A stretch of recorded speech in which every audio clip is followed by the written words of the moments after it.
It's PS Plus time yet again, the mid-month update to the games catalogue. This time it adds a total of 19 games across both extra and premium tiers. Everything you see on this video is playable from September 20th, so let's start with the extra lineup. Deathloop is our first PS5 offering. From the creators of Dishonored comes a time loop first-person shooter in which we play an assassin who must take out 8 targets in a single day. Should we fail, the day begins all over again. Everything is reset and we replan knowing where our targets will be at each moment in the day. The thing is, there's another assassin with the same skill set as us, and she is coming for you. Deathloop has an invasion mode allowing other players to play that character to jump into your game and hunt you down. And of course you can do the same and jump into their game and ruin their progress. Deathloop released to many 10 out of 10 review scores, and I have to admit, I reviewed it at 7.5 out of 10. To know if it is a perfect 10 game or just very good, you'll have to play it yourself. Over on the PS4 is the unbelievably huge RPG Assassin's Creed Origins. Learn about the early days of the Brotherhood by travelling to Egypt. I can't underplay the RPG elements. Back in 2017, this was a real shift away from stealth action of the older games, and Origins made weapon upgrades, multiple weapon types, and grinding for levels the new core of Assassin's Creed.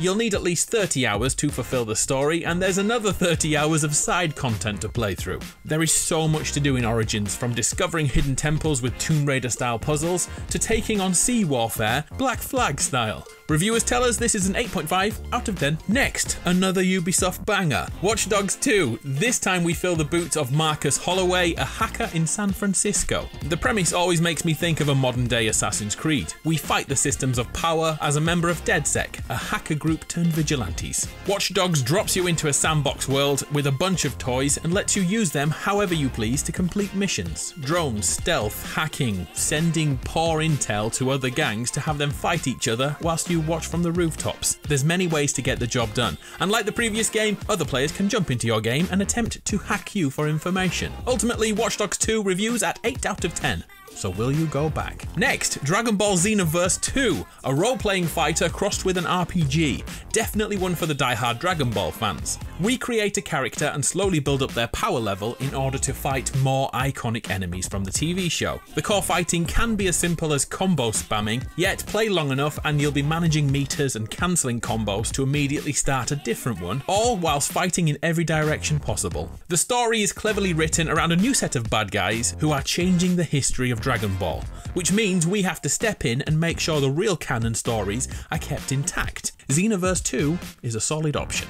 Next, Chicory, a colourful tale, a small adventure game filled with puzzles, paint, and a rather good story, I'm told. We wield a magic paintbrush and we must bring the world back to life. As we progress the narrative, we unlock new brushes and paint colours, which then become part of the core mechanic. As an indie game, Chicory scored really well with pro reviewers, giving it 9 out of 10, so I guess we should try this. How good is the Scott Pilgrim movie? Did it leave you wanting to see more of that universe? May I suggest Scott Pilgrim vs. the World, the game, Complete Edition, a 2D arcade brawler that takes the comic book and the movies and jams them into a side-scroller. A good gamer can get this done within 2 hours. Need a platformer? Take a look at Rayman Legends.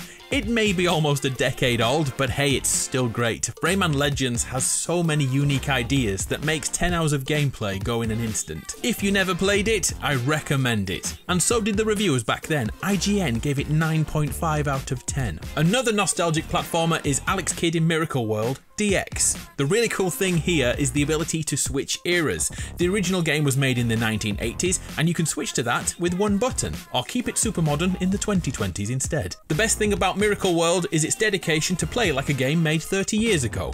The worst thing about Miracle World is its dedication to play like a game made 30 years ago. I guess you can't please everyone. Next we have Spiritfarer. How can I put this? It's a game about dying. We play as Stella, who is responsible for ferrying the deceased to the afterlife. She picks up beings who are represented through animals when they join her vessel. Our job is to help them come to terms and complete all unfinished tasks in their life before they move to the afterlife. Okay, more upbeat. Next is Rabbids Invasion, the interactive TV show. This is a strange one. Basically, you'll watch 20 episodes of Rabbids, and by plugging in a camera, you can take part in activities on screen.